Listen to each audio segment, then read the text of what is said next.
So ang ating pong message entitled yung pong mga patungkol sa witchcraft.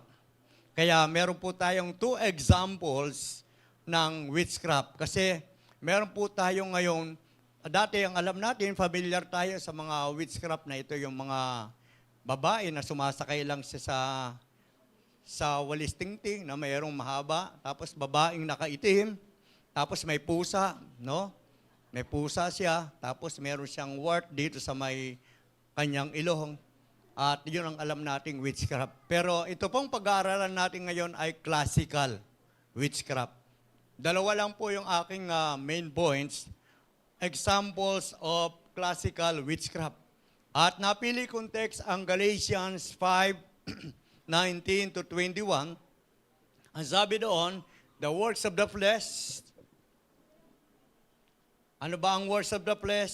Sabing gano'n, and the works of the flesh or the acts of the flesh are obvious. Sexual immorality, impurity, debauchery, idolatry, witchcraft, hatred, discord, jealousy, fits of rage, selfish ambition, dissension, factions. So dito sa verse 19 and 20, sa verse 20 napasama yung witchcraft at saka yung idolatry. At saka yung hatred, pagkakampi-kampi o pagseselos, yung pagkagalit, pagiging makasarili, at yung pong pagkampi-kampi.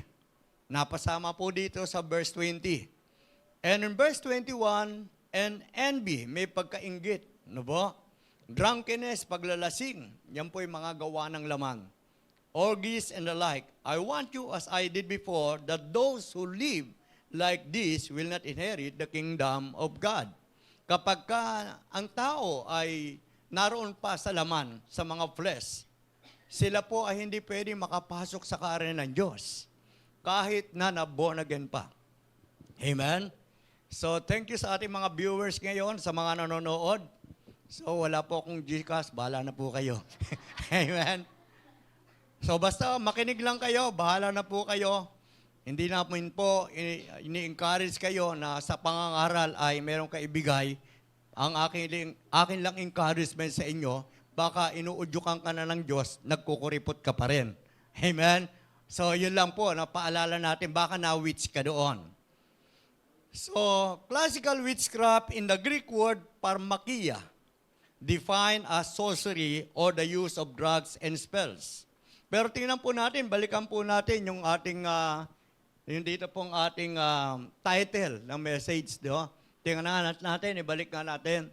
Ito po yung sinasabi kong babaeng sumakay sa sa walis tingting. Yung walis tingting na meron pong handle, no? At yan, yung iba dyan, may pusa yan dyan sa likod eh. Baka ngayon, na sila? Yung upgraded na. Aso na siguro kasi mas marami nag-aalagang aso eh, no? At yan ay nakadamit na itim. No po? Matanda po siya. Yan yung pong very familiar tayo. Pero ito ngayon, iba po itong classical witchcraft. Amen? Pero nandiyan pa rin yan. Pero pag-aaralan natin ay classical. So classical witchcraft in the Greek word pharmakia. Ito po ay sorcery or the use of drugs and spells. Ito po ay mangkukulam, no? Pareho din, no? Sa Webster, ito po ay tinawag na evil or occult powers. Mga occult. So pag sinabi occult power, mga kapangyarihan na hindi mo nakikita. Gaya ng mga naranasan natin nung hindi pa tayo born again, sabing ganon, ikaw ay nakatapak ng nuno sa punso, no? Kaya ka nagkaroon ng galis, kaya ka napilay, mga ganon. So, but the word witchcraft also has another meaning, which is irresistible influence or manipulation. Pag sinabing irresistible, hindi mo na siya matanggihan. Na-influence ka niya na at na-manipulate ka na. No? Ikaw ay, sabing gano'n, ay, ang tawag nila dyan ay nabudol ka na. No? Budol, no? Tawag ba doon? So, it draws upon flesh the evil forces like lust. Ibig sabihin, may evil forces, mayroong force o kapangyarihan na ng demonyo na kagaya ng kahalayan, At naroon din yung hate, pagkapuot, pagkainggit, pagkatakot, pagkakampi-kampi, which are released out of the human heart to influence and control others. Yung mga taong merong ganon, hatred, envy, jealousy, may mga lust, pwedeng sila ay magamit na sa classical witchcraft.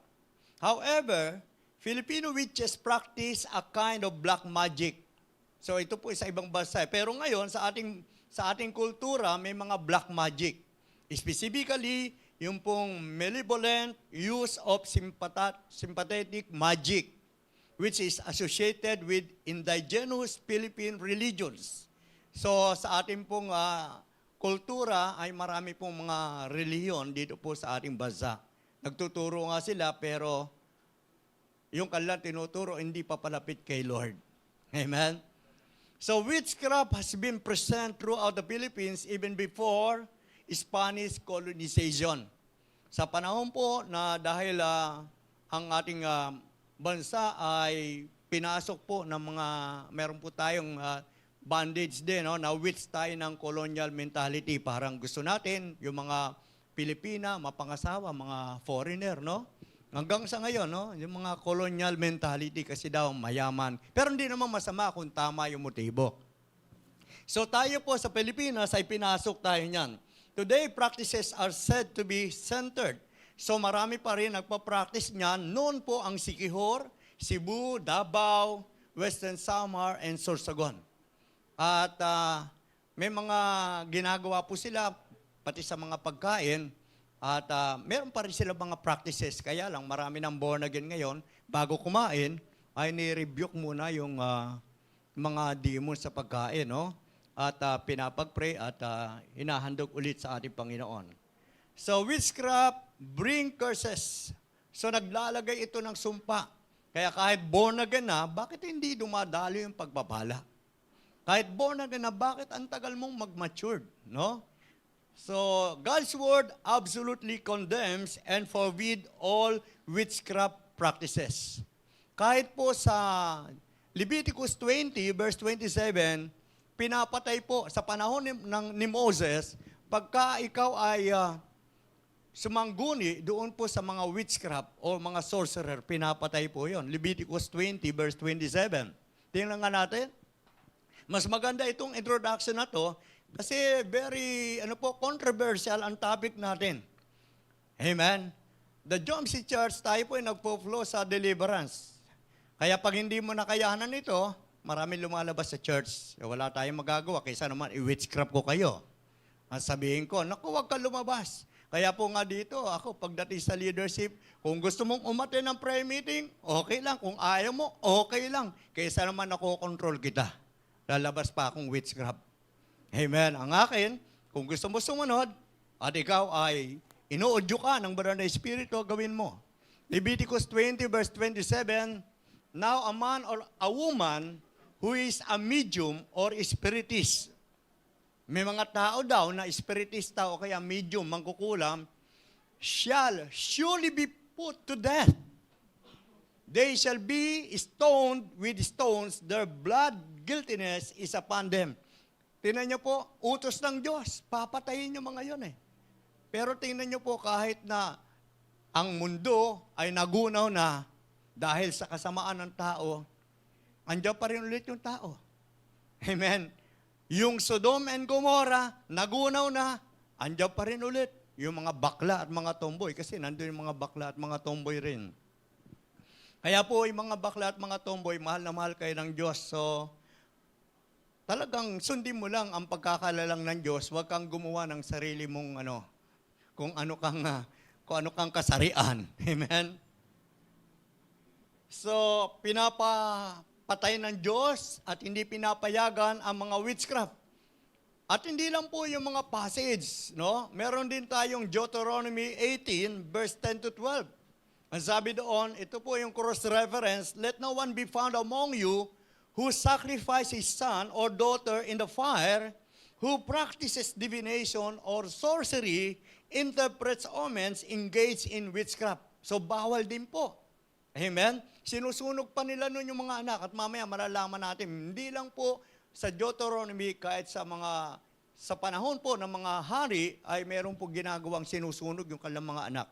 Sabi dito, huwag kayong manghuhula, huwag gagawin ang ginagawa ng manggugulam, ng mga mananawas, at sumangguni sa mga espiritu ng namatay. Iyan ang dahilan, kaya kayo kasusuklaman ng Diyos. So maraming masusuklam ang Diyos na naman. Darating na naman itong ating undas. Amen? Dapat mag-preach yung mga born again na pupunta doon, at kung magkita yung mga mahal sa buhay, born again ka, i-share mo ito. Today, we will know the two examples of classical witchcraft that will determine our good success in life. Kapag ka naintindihan natin ito, itong example na ito, naunawaan natin ito, there will be another level of faith, another level of anointing sa buhay natin, another level of success, another level of obedience, another level of holiness, and another level of prosperity. Amen? Sa buhay natin. Kapag naintindihan natin itong dalawa na to, ay yun po mangyayari sa atin. So number 1, ito po yung classical. They are spiritual, but their lives are not directed by God. So may mga tao, mga born again, na spiritual ang dating, pero hindi direksyon ng Diyos ang tinatahak. Amen? Nasa sidetrack sila, nada-divert sila. At hindi namumunga. Tumatagal lang sila sa Panginoon, kahit nagpapastor na sila, pero bakit walang ganon? Kasi yung direksyon. Nawawala yung direksyon. Sabi ng Isaiah 30 verse 21, do not look to the left or to the right. There is a way, walk in it. Amen? Hindi kung saan-saan ang daan, kung saan-saan tayo tumitingin. Isang direksyon lang po ang gusto ng Diyos. Look unto Jesus. He is the author and the finisher of our faith. Amen? Sila mga spiritual, pero hindi lumalakad sa direksyon ng Panginoon. Pwede ba sa pelikula, artista, meron direktor, hindi mo susundin ng direktor at sabi mo, mas maganda itong ganito, direktor. Hindi. Tatanggalin ka ng direktor. Amen? Ganon din po. Kung ikaw ay Kristiyano, may direktor tayo, ang Diyos ang direktor natin. Kung ano ang papel mo, gampanan mo. Huwag ka lumampas doon sa papel mo. Amen po? Kaya marami, spiritual nga, pero lagpas yung kanyang ginagampanan at mali yung kanyang ginagampanan. In Galatians 5:19 and 20, sabi, hindi maikakaila ang gawa ng laman, pakikiapid, kahalayan at kalaswaan, pagsamba sa Diyos-Diyosan, pangkukulam, pagkapuot, pag-aaway-away, pagkakabahabahagi. Yan po yung spiritual nga, pero hindi naman directed by God. Wala naman direksyon, nandun ang kampi-kampi, pag-aaway, no po, andun ang kahalayan, andun ang kalaswaan, andun ang pakikiapid, pangangalunya, ano nga sa church. Amen? So, spiritual nga sila, pero wala yung direksyon ng Panginoon. Kaya yung po ang tawag doon ay classical witchcraft. At kailangan ma-deliver tayo doon. Meron po magkapatid at mag-iina, sila po ay nagkaroon ng pangako na sila ay hindi maghihiwalay kasi sila po ay nasa circle ng isang na-witchcraft sila. Yung pong isang babae na mag-asawa, lumipat na po siya, dahil ang pangako nila, hindi sila maghihiwalay. Magsasama-sama sila ng kanilang magulang. Pero nag-asawa na isang kapatid at umiwalay na sa kanila, nagalit itong magulang at kapatid. Kaya ang ginawa nila, sinumpa nila yung kanilang kapatid dahil sumira sa sumpaan. So, yun po ay witchcraft. At ang ginagamit po ay meron tarantula, na ito po yung spider. Yan po ay pwedeng gamitin sa pangkukulam. Yung malaki spider pala yan na gumagapang sa bahay. So iba yung spider na gagampang bahay. Pero meron pa yung mga malalaki talaga. At meron din mga kwago. Meron silang kwago. At meron silang paniki. Iyon po yung ginagamit nilang instrument para mang-witch. Para i-curse nila So na-deliver po itong babae na to, ang pangalan nga Maria eh. Nung siya po ay natutuhan niya at narinig niya ang teaching ng classical witchcraft. Na-deliver po siya, nagpa-deliverance siya, sinuko niya ang buhay niya at kinuwento niya nga na meron silang usapan na hindi sila maghihiwalay. So, hindi po ano yun eh, hindi po bagay yun. May tao, palayain mo kung ayaw. Amen? So, ganun po. Yun po yung meron ngang spiritual ang dating, pero hindi naman directed by God. Hindi naman talaga kasama sa blueprint ni Lord. Amen po. Kaya nga yung 7:21 ng Matthew hanggang 23, nangangatwiran pa sila. Hindi sila kinilala ng Diyos. Kasi na-witch sila. Kasama pa rin sa kanila yung pagpapalayas ng demonyo, pagpapagaling na may sakit. So, meron po example, a young man using his spiritual gifts and influence to manipulate that young lady to become its mate. Meron po isang church, ang nangyari, yung lalaki ay nag-prophesy. Sabi nga ng lalaki, nakita ko sa kongregasyon, merong star, merong liwanag na tumama sa atin at nawala yung mga kasi yung kumakanta doon na dalaga, type pala nung lalaki. So nagpa-prophesy siya. Sabi niya, tayo lang yung natira doon na wala yung kongregasyon. Pero dati nasa kongregasyon tayo, tapos biglang merong liwanag na dumating. Sabi niya doon sa babae, nakras niya. At tayo yung natira, ibig sabihin, tayo yung magkakatuluyan, ikaw yung mapapangasawa ko. Pero alam niyo po, ang ginawa nitong babae na to, pumunta po siya sa isang pastor. At dinala niya yung lalaki. At sinabi nga ng lalaki, yung kanyang propesiya, nakita daw niya yon. At sinabi sa kanya ng pastor, alam ng pastor, binigyan siya ng verse sa Korinto. Ang prophets, subject to the prophets. Hindi ka ipo-force na kung merong word si Lord sa iyo, hindi ka ipo-force ni Lord na isabihin mo to. Pinupuwersa niya yung babae. Amen? So this was the works of the flesh. There was a seducing spirit. Amen. At pagka gano'n na nangyari at napapayag, pumayag yung gano'n, na witchcraft sila, darating ang araw, may mangyayaring hindi maganda, magkakahiwalay pa rin sila. Kasi hindi naman God's will yun. Pero born again. Kaya kung hindi tayo familiar dito po sa tinatawag na classical witchcraft, maaaring ma-witch, kaya in future, apektado. Born again naman, bakit magnanakaw? Bakit nangangalo niya? Nakarinig ka naman ng salita ng Diyos. Ba't ganyan ang buhay mo? Nagpalit ka ng asawa. At hindi lang isang beses ka nagpalit. Born again Palit pa ng palit. Amen? Kasi pagka ganun po, yung witch, hindi yan titigil ng kakabigay ng sumpa. So, that is number one, classical witchcraft. Yung pong direction ng Lord, malayo, pero spiritual ang dating. In 1 Corinthians 14:32 tells us that the spirits of the prophets are subject to the prophets. Kailangan may confirmation yung prophecy. Kaya kung merong mga nananalangin dyan, di ba? Minsan, ginagaya pa nga nila, siya na ba, nag-speak in tongues pa. Meron pa sasagot, siya na nga.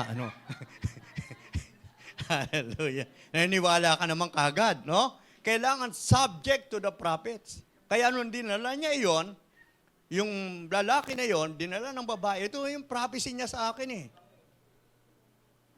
sabing gano'n nung pastor na nag-counsel, alam niya itong witchcraft. Ang pangalan ng pastor na ito si Gary Greenwald, no? Ng Seduction Exposed, yung book na yan, pagbabasahin mo yan. God never give a prophet a certain word and forces him to speak. Kung ikaw ay propeta, binigyan ka ng Diyos ng word, hindi ka pinupuwersa ng Diyos na i-share mo yan. Possibly, there's a form of charismatic witchcraft or fleshly manipulation that creeps into almost every church. Amen? Meron pong tinatawag na charismatic witchcraft. Charismatic witchcraft. May charisma May dating kasi. No? Hindi dahil may dating ay maniniwala ka kagad. Sa lahat po ng mga simbahan, meron yan. So number 2, na classical, they are the people who can influence and control others through fleshly and carnal force. Fleshly and carnal force. Pag sinabing fleshly and carnal force, wala yung Holy Spirit, wala yung anointing. Ang ginagawa ng paso, kinokontrol lang niya ang mga supporter niya, pero carnal at saka fleshly. Na sinasabi niya, may problema tayo, butas ang bubong natin, kailangan magbigay kayo. At gusto niya, magbigay yung mga tao, pag hindi na magbigay, masusumpa. So that is control by carnal and fleshly spirit. So ang tawag dyan ay classical witchcraft. Sabi ng verse 19, the acts of the flesh are obvious. Sexual immorality, impurity, debauchery. So nandun po yung impurity. Hindi na nagiging holy yung obedience. Hindi na nagiging 100% yung obedience na nag-obey na lang siya kasi natatakot siya. But God has not given us the spirit of fear. Amen? Kaya kung di mo malalaman itong mga classical witchcraft na ito, tumagal ka na lang sa paglilingkod, tumagal ka na lang sa pagpapastor, hindi mo naranasan yung pagdaloy ng kapangyarihan ng Diyos at yung pagdaloy ng pagpapala at kasaganahan ng Panginoon. Minsan, ang mangyayari dyan, nagkokontrol pa sa iyo, asawa mo, anak mo, yung aso mo. Hindi ka makasimba dahil sa aso mo. Ang nagkokontrol pa sa aso mo. Yung aso mo, pagka ginasusan mo ng pagkain, hindi ka nang hinayang sa 500. Pag ginasusan mo sa doktor, hindi ka nang hinayang sa mga 5,000, 3,000. Pero pagdating sa offering, wala pang laman yung nilalagay mong sobre. Amen. Di ba na-witch ka? Dapat ang priority mo ang Diyos. Kung pinapriority mo ang Diyos, di marami ka sanang panggastos sa aso mo. Eh hindi ko, ano na pag ginagawa mo, magsinungaling ka lang para may panggastos sa aso mo. So kasi nakokontrol ka. Amen? Nawiwitch ka ng aso mo, hindi mo alam yung aso mo, dapat deliverance mo yun. Ako pag nag-aaso, nini-deliverance ko yung aso ko eh. Kasi baka magdulot lang sa iyo ng nasumpa yung alaga mo. Ikaw na yung sunod-sunura sa alaga mo. Di ba tayo, nilalang tayo, mas mataas pa nga tayo sa angel. Ang pagkakalalang sa atin ng Panginoon, bakit kamo? Ang angel, nung magkasala, wala nang kapatawaran. Yung tao, pag nagkasala, tinutubos pa ng Diyos. Buhay pa ang ibinibigay ng Diyos, matubos lang ang tao. Sa kasalanan at sumpat, magkaroon lang ng buhay na walang hanggan. Eh tapos, parang mas mahalaga pa yung aso kaysa sa iyo. Mas mahalaga pa yung pusa kaysa sa iyo. Eh yung pusang itim nga, yung ngayong kumarga doon sa sa babaeng matanda eh. Amen? Pero hindi ko naman pinapatamaan yung mga suot ng itim dito, no? Okay lang yung suot kayo ng itim, pero ayos ba? Wala bang witchcraft? Minsan kasi nasusuya rin ako, no? Ako hindi ako nagsusuot yung purong itim. Solid. Dapat may blue ka man lang, no? May puti ka man lang. Hindi, itim sa taas, itim sa baba, itim na sapatos, itim na buhok, no? Itim na mukha, ano? So ito po yung pag tayo ay merong control ng flesh at saka carnal, kinokontrol ka ng asawa mo, nawiwitch ka. Most of the time, evidence is clear that occult leaders operate in the force of witchcraft to manipulate and control their followers. Marami pong gumagawa mga occult leaders. So pag sinabing occult leaders, sila ay may mga hidden power. Sila ay may mga nakatago. Amen? Mga occult leaders. Sila po yung kasama sa mga espiritista. Kasama sa mga hindi sumusunod sa patakaran ng Panginoon, kundi ang control sa kanila ay yung carnal at saka yung flesh. Hindi po spiritual yung control. Hindi Holy Spirit ang kumokontrol. Meron pong story na sinulat ako, sabi ko, once upon a time, there was a pastor used methodically witchcraft. Naka-method pa yung kanyang pang-witchcraft on his followers. Sa kanyang mga followers, naka-method pa. Siyempre, maniniwala ka pagka-method eh. Ano po? Parang method sa Bible study, no? Iba-ibang klase. Merong summary, no? Merong verse by verse, no? And trained them to be so obedient that they willingly took their own lives and even poisoned their own children. So yung pong pastor na ito, na witchcraft niya ang kanyang followers. At ang kanyang pagtitrain ay kailangan maging masunurin sila kahit yung mga anak nila, lasunin na nila. To the point na nilalason na yung mga anak. Since the beginning, the pastor did not start to control and manipulate his people. Di naman yun talagang simula niya nung born again siya. At meron pong book si Bonnie Tellman, The Broken God. Doon po nakasulat. He actually began being a pastor in one of the largest churches. Nagpapastor siya. So hindi po natin pinapatamaan yung mga malalaking simbahan. Mahal natin yan, no? Basta ito po, tinutura lang natin ito. Kung sino tamaan dito at mapalalahanan ng Panginoon, God bless you. Wala tayong ginagawa ditong division, wala tayong sinisira ng mga pastor dito. Nilalabas lang natin ang mga gawa ng demonyo at pang-witchcraft ng demonyo. Ang pagkokontrol ng demonyo, born again ka na, dapat hindi na demonyo ang kumokontrol. Dati na tayong control ng demonyo. So siya po ay pastor ng isang malaking simbahan. He is good, loving, and giving man. Good, loving, and giving. So generous siya. He was heavily involved in community project and helping the poor. Matulungin pa sa may hirap. But he slowly began to doubt the truth of the Bible and idolize himself until he told his disciples that they go out and preach him. Tinuro niya na, pag kayo lalabas, ako ang i-preach nyo, hindi na si Jesus. Nag-doubt na siya sa truth na sinasabi ng Bible. As he continued to exalt himself and gain more and more influence over the people, he became increasingly deluded by Satan. Lalong lumala ang panlilinlang ng demonyo ni Satanas sa kanya. Kasi pinagpatuloy niya yung kanyang pong pagtataas sa kanyang sarili na siya ay magaling. He became increasingly deluded by Satan. He actually began to tell his friends that he himself was Jesus Christ. Yung pa yung mabigat doon.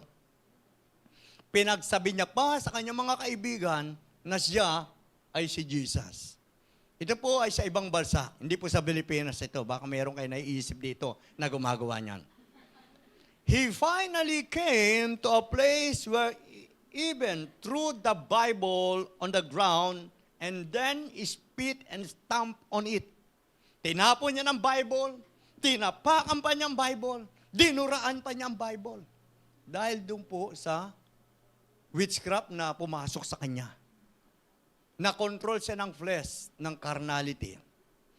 At siya sumisigaw pa and screamed that too many people looking to it instead of him. Wag yan ang tingnan nyo, yung Bible, wag yan, ako ang tingnan nyo. Ganun po siya, sumisigaw siya. Sinisigaw niya. So, the more he exalted himself in pride, the more his deception increased, while using fake healings and miracles to deceive. So, ang nangyayari, meron siyang healing pero fake na.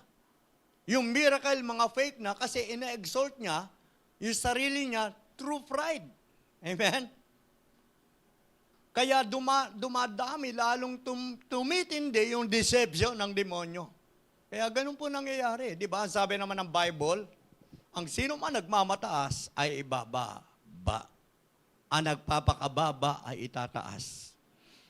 Nangyari, fake na yung mga healings, fake na yung mga miracles. He controlled the people through fear. Na, nakokontrol niya na ang kanyang congregation kasi natatakot na sa kanya. Finally, he abused them morally, spiritually, and physically. Na-abuse niya na ang kanyang mga miyembro. Dapat ang mga pastor, ang pangarap mo, magandang kinabukasan ng miyembro mo. Hindi po pwedeng nagkamali ka ay pagpapatuloy mo pa. Amen? Kung talagang ikaw ay lead ng Holy Spirit, hindi ka kinokontrol ng witch, hindi mo gagawin yon. Mag-repent ka at magsusuko sa Panginoon sa lahat ng mga pagkakamali mo. Hindi po pwedeng walang repentance ang church. Hindi po pwedeng walang revival ang church. Hindi po pwedeng walang deliverance ang church. Kaya kung nandirito ka, at ayaw mo ng deliverance, sayang ang mga pagpapalang gusto ng Diyos ibigay sa iyo. Kahit ikaw nanonood ka, kailangan mo rin ng deliverance, revival, repentance. Kasi pag wala yan, ang church ay walang holiness. Walang submission doon sa inilagay ng Diyos na spiritual yung authority. Ang mangyayari sa church, carnal, controlled by carnal and fleshly power. Amen. So nangyari, ganun ang church. So sabi ng Lord sa kanya, at sa ating ngayon, sinasabi rin ito, Romans 1:28, dahil ayaw nilang kilalanin ang Diyos, hinayaan sila ng Diyos sa masamang pag-iisip at sa mga gawang kasuklam-suklam. Wala na magagawa ang Diyos eh. Kaya may mga church na ganon. Kasuklam-suklam ang mga gawa. At ito po ay meron nangyari na hari po sa Old Testament na si Manasseh. In 2 Chronicles 33 verse 9, sabi dito, Manasseh made Judah and the inhabitants of Jerusalem to error. Sino gumawa? Si Manasseh. Siya po yung hari. And to do worse than the heathen, mga pagano, whom the Lord had destroyed before the children of Israel. The almost irresistible influence of a leader can have very disastrous effects upon the whole nation. Pag ang leader ay merong pangunguna ng demonyo, apektado ang bansa. Si King Manasseh, the king of Judah, was known as the most evil king in the history of that nation. Sa 2 Chronicles, dito po sa verse 33, sa verse 1, may kita natin paano ba naghari si King Manasseh. Tingnan natin. 1 Chronicles 33 verse 1. Sabi dito, Manasseh was 12 years old when he became king and he reigned 55 years in Jerusalem. So 55 plus 12, siya po ay 67. Amen? At the age of 67, ay hindi na po maganda yung kanyang mga ginagawa. So yung pong kanya pong pangunguna ay naapektuhan ang bansa. Amen ba? Kaya po siya kilala na evil king. Verse 2, he did evil in the sight of the Lord according to the abominations of the nations whom the Lord dispossessed before the sons of Israel. Verse 3, for he rebuilt the high places which Hezekiah his father had broken down. He also erected altars for the Baals and made Asherim and worshiped all the hosts of heavens and served them. So nagkaroon na ng mga idolatrous worship, binuo niya ulit yung sinira ng kanyang tatay na si Hezekiah. Kaya po tinawag siyang the most evil king in the history of that nation. Ano pong ginawa niya? For he rebuilt the high places which Hezekiah his father has broken down. He also erected altars for the Baals. Alam niyo naman mga propeta ni Baal. Mga false prophet yan. Sumaguni siya doon, nakisama siya doon, nawit siya doon. Amen? Na-control siya ng flesh at ng carnal. During the reign of his godly father, King Hezekiah, Yan po ang kanyang tatay, si Hezekiah. The people had served God, but when Manasseh became king, he set up altars to hidden gods in the temple at Jerusalem. Nagkaroon na ng mga Diyos-Diyosan. Nagkaroon na ng mga idols. Amen? So, pagka tayo ay control ng flesh at ng carnal, papasok po yung idolatry. Amen? Yung pong mas mahalaga pa sa iyo ang isang bagay, mas pinapahalagahan mo pa, binibigyan mo pa siya ng maraming oras at important kaysa doon sa mga bagay tungkol sa gusto ng Diyos. So, papasok na yung witch. Nandun na yung flesh and carnal control. Nakokontrol na tayo ng makalaman. Amen. Manasseh, during his reign, introduced all manner of sexual immorality, turned to astrology, familiar spirits, and witches for direction. So, iba na ang direksyon. Okay, tuloy natin sa verse 4. May mga bituin na sila sinasamba at araw. He built altars in the house of the Lord, of which the Lord has said, my name shall be in Jerusalem forever. In verse 5, for he built altars for all the hosts of heaven. Pag sinabing hosts of heaven, ito po yung mga bituin. In the two courts of the house of the Lord, sinasamba na yung, kaya pang tawag dyan, astrology na siya. Amen? Sexual immorality, astrology, yun ang kanyang ginawa. Mga familiar spirits. Pag sinabi naman familiar spirits, ito po yung mga namatay na sila, tapos pumupunta sila doon para kausapin. Pero nangyayari po yung deception na yan. Na meron po nagsabi, narinig ko yung yung namatay kong lolo, boses niya yun. Narinig mo yung boses, pero hindi mo lolo yun. Tama yung boses. Kaya niyang gayahin, kaya ang tawag doon, familiar spirit. Narinig ko yung boses ng lola ko. At sabi, pumunta daw ako sa sementeryo sa darating na November 1. Dalawin ko daw ang kanyang puntod. Tama, yung boses. Pero hindi mo yun lola, demonyo yun. Familiar spirit ang tawag doon. So, ganun po ginawa ni Manasseh. During his reign, introduced all manner of sexual immorality, turned to astrology, familiar spirit, and witches for direction. Hindi na direksyon ng Diyos. Manasseh caused a whole nation to fall into terrible sin and error because the people became evil like the evil leader. Pag ang leader ay evil, so ang follower ay pwede maging evil. Pag na-witch ang leader, mawi-witch din ang mga follower. Kaya ito paalala ng Diyos. Kung kayo man ay nawi-witch ng asawa nyo, amen, nawi-witch ng anak nyo, just pray na hindi magpatuloy yon. Amen? Ang gusto ng anak mo na gupit, yung merong hati dito. Dahil bata pa, no? Turuan mo siya kagad ng mas maganda at maayos. Huwag yung may buntot pa na gupit, no? Misa may buntot pa raw, ma, gusto ko may buntot. Pinagupitan mo nga yung anak mo, may buntot, tapos ikaw, pastora ka. Ikaw, pastor. Ikaw ay mga awit sa church, o ikaw ay isang musician sa church, o ikaw ay Sunday school teacher. Amen? So, in 2 Peter 2:19, for a man is a slave to whatever controls him or to whoever controls him. Sino ba kumokontrol sa atin? Ano ba kumokontrol sa atin? Alipin tayo. We must be controlled by the Holy Spirit. Kung tayo ay control ng mga laman, so naalipin din tayo ng mga gawa ng laman.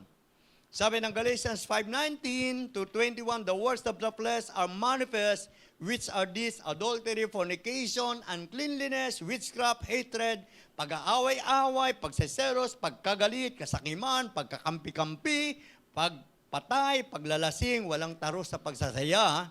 But you still may say, pwede mo sabihin, that you do not do those things, but the Bible implies this word as impure thoughts. Minsan, sasabihin natin, ay, mga matanda na, wala nang problema sa las yan. Pita ng laman, wala na yan. Pita ng mata, wala na yan. Pero may problema naman yan sa pride. Amen? Mga matatanda, ang taas ng pride yan minsan, no? Sa church, dapat hindi na. Kasi kung siya ay nag-ooperate sa pride, baka may witch siya. Dapat ikaw ay humble. Dapat ikaw ay smiley face. Smiling face. No? At kapag ikaw ay natutulog, dapat masaya ka rin. No? Ikaw si Sleeping Beauty. Pero kung may demons, natulog ka na, pangit mo pa rin.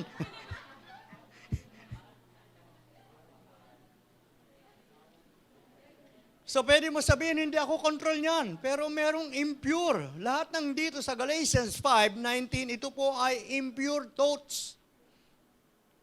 Kapag ka ikaw may self-pity, resentment, merong hatred, yan ay demons. Yan ay trabaho ng demons. Ba't mo ilalagay yan?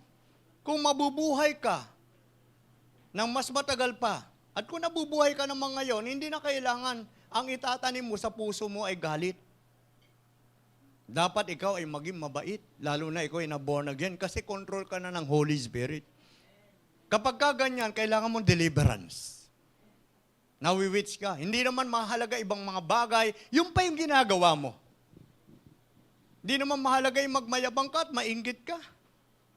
Pero mas gusto mo pa yung mainggit, magmayabang. Hindi naman mahalaga yung magmataas ka. Wala na po yan. Hindi yan po trabaho. Hindi yan po ang fruit of the Holy Spirit. Yan ay works of the flesh. Yan po ay makalaman. Amen.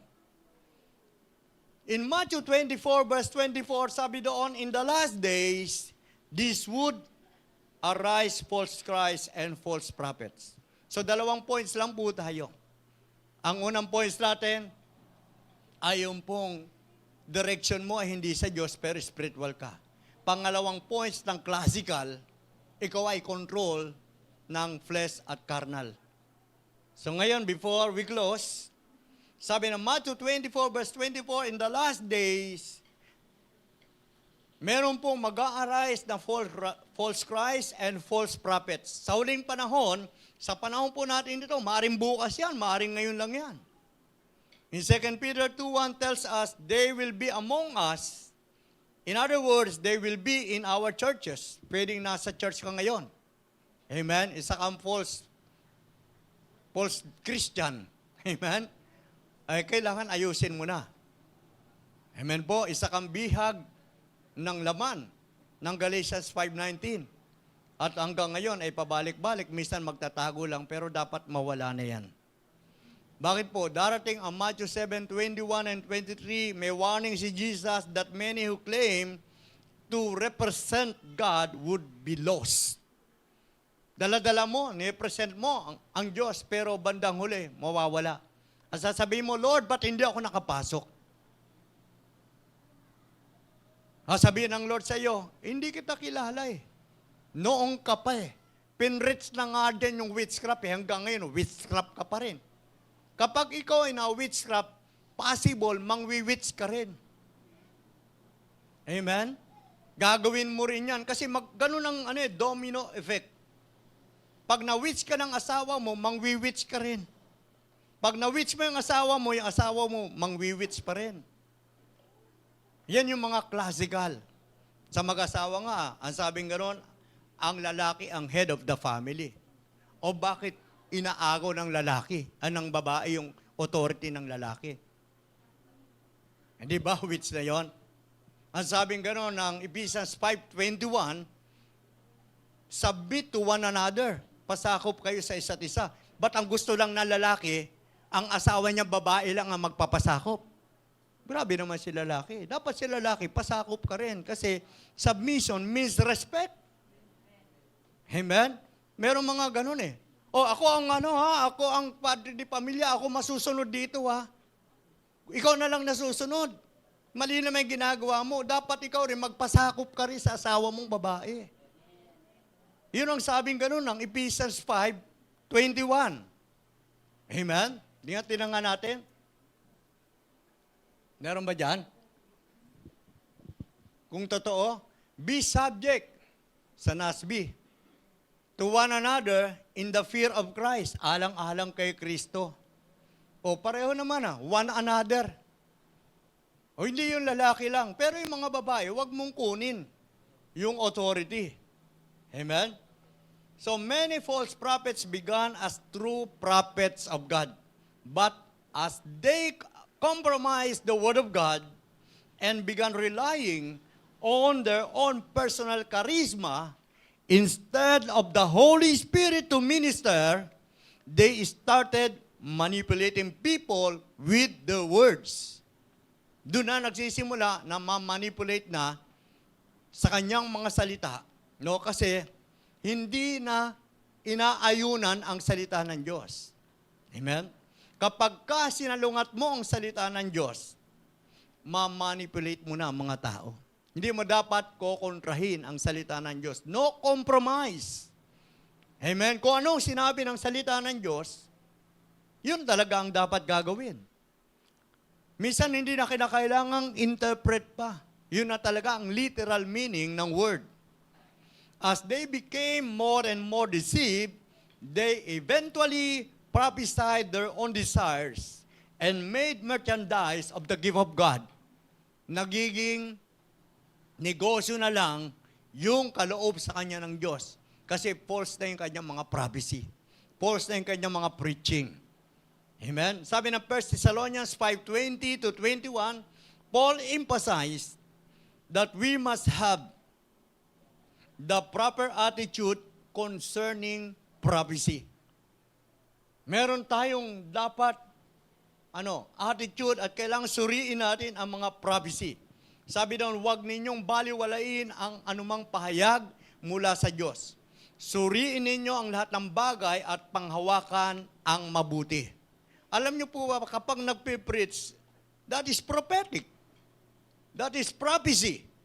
Hindi lang yung sasabi, mga anak, magsisikay ng kasalanan. Pwede pa magkamali yan. Amen. Kasama po yan, tama po yan. Pero yung preaching the word, that is prophetic word. Pag tayo nagpipreach, nag-ooperate tayo sa prophecy. Every true prophetic word must be in line with the scriptures. Any revelations that contradict or add to the Bible must be rejected. Lahat ng revelation mo, pwedeng i-reject yan, possible na ma-reject pag contradict sa Word of God. Our carnal minds are often unable to discern what is God and what has come from the heart of man. Kung ano ang galing sa puso ng tao, o kung ano ang sinasabi ng Diyos, kapag ka ang gagamitin mo lang ay ang pinag-aralan mo at sasabihin mo, I can understand. Dahil kasi ako ay commerce graduate, kasi graduate ako ng medicine, kasi doktor ako. Naintindihan ko ang revelation ng Panginoon. Kung yan ang gagamitin mo, yung knowledge mo, human knowledge, hindi mo maintindihan. Amen? What has come from the heart of man. Yung carnal minds, no? Kapag sinabing carnal minds, ito yung mga pinag-aralan mo, yung sarili mo. Kailangan magpatulong ka. Kasi ang Holy Spirit, teacher natin. Ang sabi ng John 16:13, the Holy Spirit will guide us into all truth. Ano gagawin ng Holy Spirit? Into all truth. Lahat ng katotohanan, i-guide tayo ng Holy Spirit. Pero ang ating carnal mind, yung sarili natin na karunungan, kulang po para malaman natin ang sinasabi ng Diyos. Amen. As we allow the Word of God to transform and renew our minds, we are more able to prove what is of God, to prove what is of man, and to prove what is from Satan. Kapag tayo ay control ng salita ng Diyos, at ito pinapayagan natin ang nagtatransform sa atin, ang nagbabago ng buhay natin ay ang mga salita ng Diyos na napapakinggan natin, malalaman mo kung kay Satanas pa yung isang bagay na yan, yung salita na yan, yung ginagawa mo na yan, malalaman mo kung sa Diyos pa yung ginagawa mo, at malalaman mo kung sa tao pa lang yung ginagawa mo. As we allow the Word of God to transform us. Amen. Romans 12, verse 2. Dapat na-renew ang mind natin. Do not be conformed to the pattern of this world. Ang pattern of this world ay yung carnal-minded natin. But be transformed by the renewing of your mind. Daily renewal of the mind. Paano marirenew ang mind ko araw-araw? Araw-araw ka magbasa ng Bible. At araw-araw mo gawin ang sinasabi ng Bible. At kung hindi mo man nagawa at ikaw'y sumablay, hindi ibig sabihin, wala na, tapos ng buhay mo. Nangyayari yon para ma-testing din ang ating mga pinag-aralan. Amen? In Galatians 3, ito sabi ni Paul sa verse 1, Paul wrote to the Galatians, at sabi niya, who had bewitched you, that you should not obey the truth. Sino ang nanggayuma sa inyo? Amen? Kasi meron po tayong tinatawag na potions, gayuma yan. Meron tayong tinatawag na spells. Meron tayong tinatawag na sorcery. Yan ay mga witchcraft. Yung spell naman, ginagawa nito, meron siyang mga object na tinutusok niya at babanggitin niya, spell. Yung tao, ikaw, magkasakit ka, ikaw ay madapa, ikaw ay maghirap, mga ganon. Pero hindi po yung basta-basta tatalab sa mga born again na walang dahilan. Kaya yan lang tumatalab, may dahilan yan. Sabi ng Proverbs 26, verse 2, hindi tatalab ang sumpa. For no weapons formed against us will prosper. Isaiah 54, verse 17. Walang sandata na makakapuksa sa atin. Protected tayo. Daig pa natin ang mga nakasakay sa armor car na ampera, protected. Pagka ampera nilagay sa armor car, protected. Pag may nang hold up, patay. Tayo po, higit pa doon, nakalagay tayo sa kamay ng Diyos. John 10:28, no one can snatch them out of my hand. And in verse 27 and John chapter 10, the sheep hear my voice, I know them and they follow me. Kung tayo ay mga tupa, papakinggan natin ang tinig ng tunay na pastol. At sabing ganoon, kilala ko sila. At tayo na mga tupa, alam natin ang tinig ng tunay na pastol. Amen po. Are you so foolish? Sabing ganoon ni Paul sa Galatians church. Having in the Spirit, are you now made perfect by the flesh? Nagsimula ka sa Espiritu, magwawakas ka sa laman. Nagsimula ka na maglingkod sa Panginoon eh. Amen. Ang dami mo ng kinanta, marami na be-bless sa iyo. The God I know, righteous and holy. Umiyak yung mga tao, pero ngayon, ano na yung the God I know? Nasaan ka na? Nakipag-boyfriend ka na? O bakit nakipag-live-in ka na? O wala ka na sa simbahan, puro kumita na lang ng pera ang hanap mo. Kahit linggo, wala ka ng panahon sa Diyos. Now which? Yung iba naman, dati nandito ka tuwing umaga sa breakfast prayer, dawnwatch prayer, sinabi lang ng asawa mo, ako ang masusunod. Hindi ka po pwede pumunta sa simbahan. Sana sinabi mo sa asawa mo, gusto mo nito? Ano yan?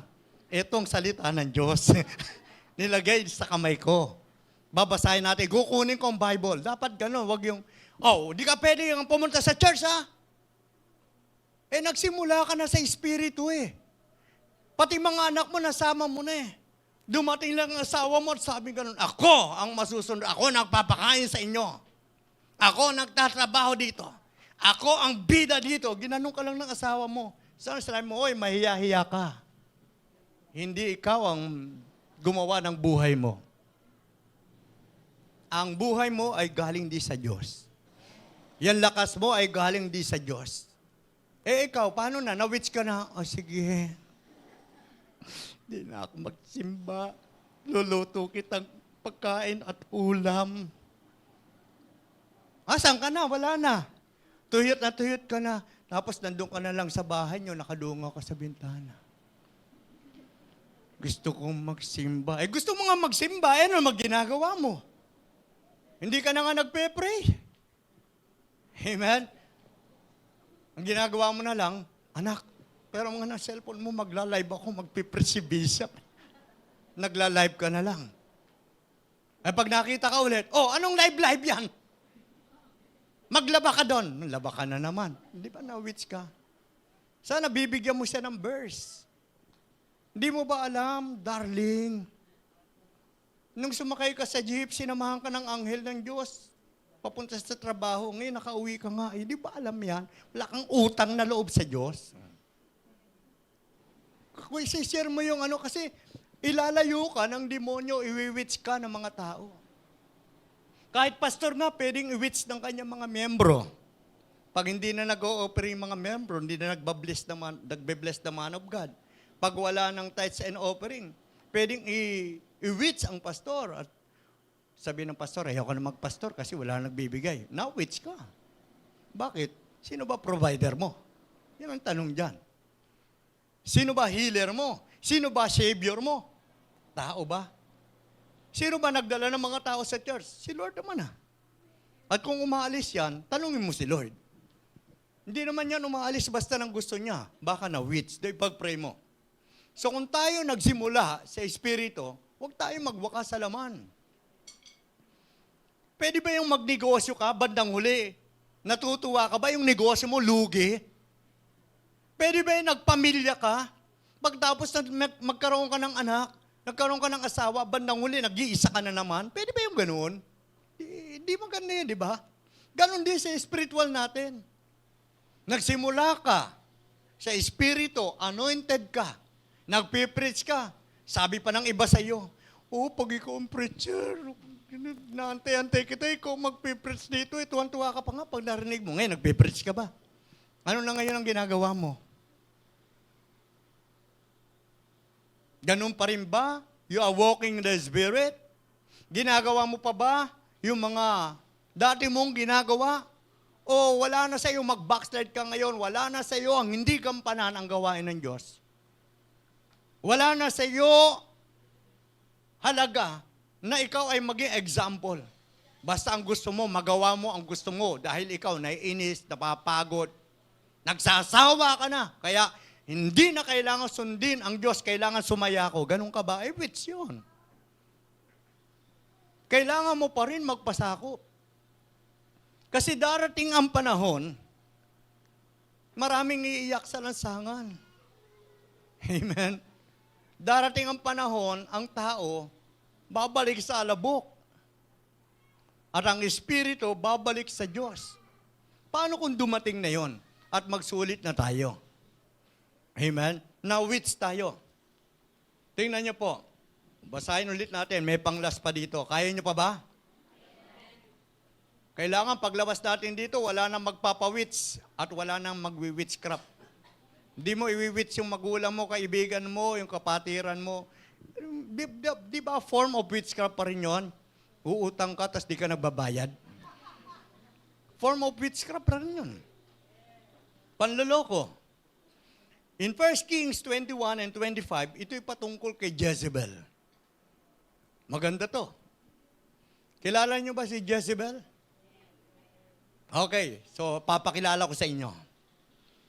In 1 Kings 21 to 25, dahil sa mga sulsol ni Jezebel, walang nakapantay sa kasamaang ginawa ni Ahab sa paningin ni Yahweh.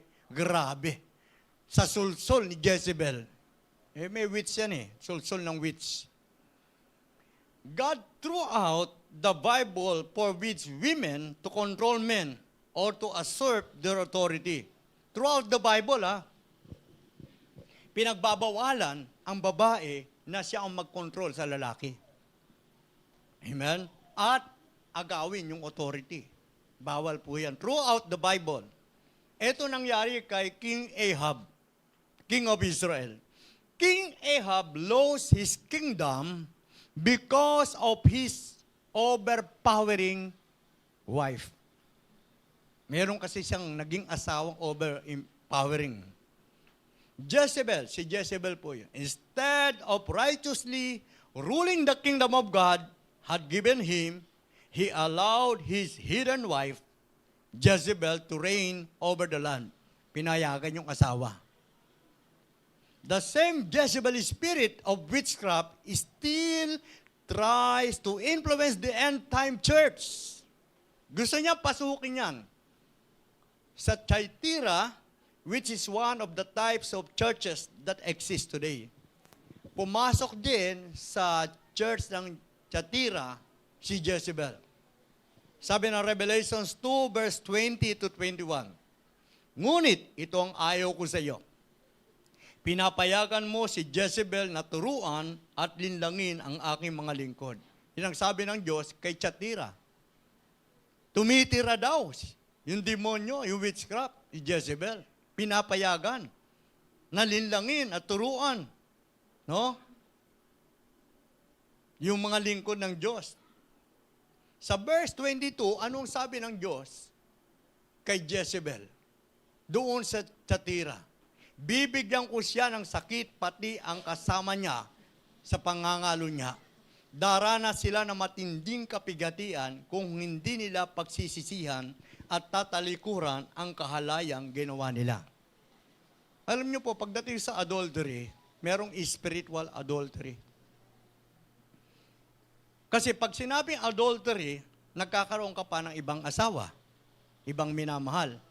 Yan ang adultery. Sa spiritual, pag sinabi namang adultery, nagkakaroon ka pa ng ibang mas mahalaga liban sa Diyos. Meron kang dalawang Diyos. Meron ka pang ibang pinahalagaan. At ang sabi, ang Thyatira ay pwedeng maparusahan. Dahil si Thyatira ay sumusunod kay Jezebel. At sabing ganon, daranas sila ng matinding kapigatian kung hindi nila pagsisisihan at tatalikuran ang kahalayang ginawa nila. Finally, the only way to resist the influence of witchcraft is to walk in the Spirit and develop the fruits of the Spirit. Walk in the Spirit and not fulfill the lust of the flesh. Yung pong mga pita ng laman, lumakad tayo sa patnubay ng Espiritu Santo at ang mga pita ng laman itakwil natin. Hindi kasama sa journey natin yan. Amen? To walk in the Spirit means allow the Holy Spirit to control every aspect of our lives. Dapat tayo kinokontrol. Alam niyo po, dumating din ang time, si Manase ay nagpakumbaba. Nagrepent siya. At hindi tinuloy ng Diyos ang parusa sa kanya. Kaya ito, si Thyatira pinagsisisi. Kung hindi rin magsisisi, at patuloy na magpapawits, papadaya sa dyablo, paparusahan. Pati ang nakikisama, apektado po. Kaya kailangan natin ma-deliver from witchcraft. Dito sa classical witchcraft. Nasa direction pa ba tayo ng Diyos? O nalilihis tayo, kahit konting lihis, itama mo pa rin. Hindi po pwedeng, konti lang naman, okay na to, itama mo pa rin. Mas maganda, ituwid pa rin natin ang ating nilalakaran. Amen? So, tumayo po tayong lahat.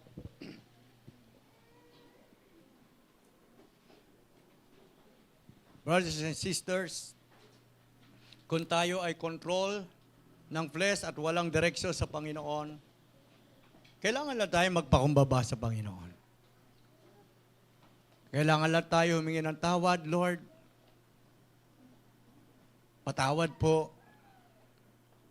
Pinayagan ko na makontrol ako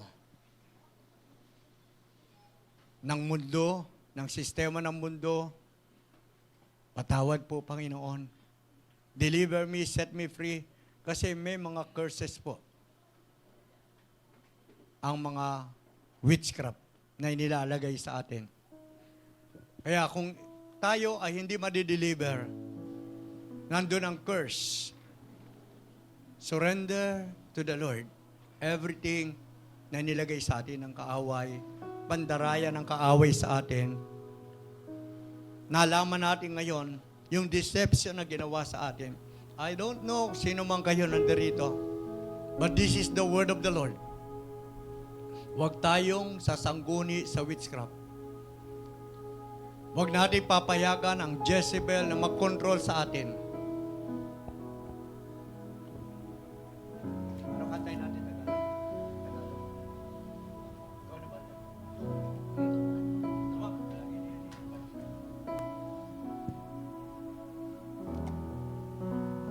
So, hindi po pinapayagan ng Diyos na tayo ay hindi tumaas ang level ng ating holiness.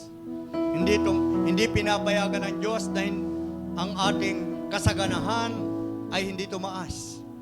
Paano ka magagamit ng Panginoon? Kaya kung tayo andyan ang hadlang sa paglago natin, ngayon, gusto ng Diyos na kapag tayo nagpakumbaba, tataas niya yung level ng ating pagsunod.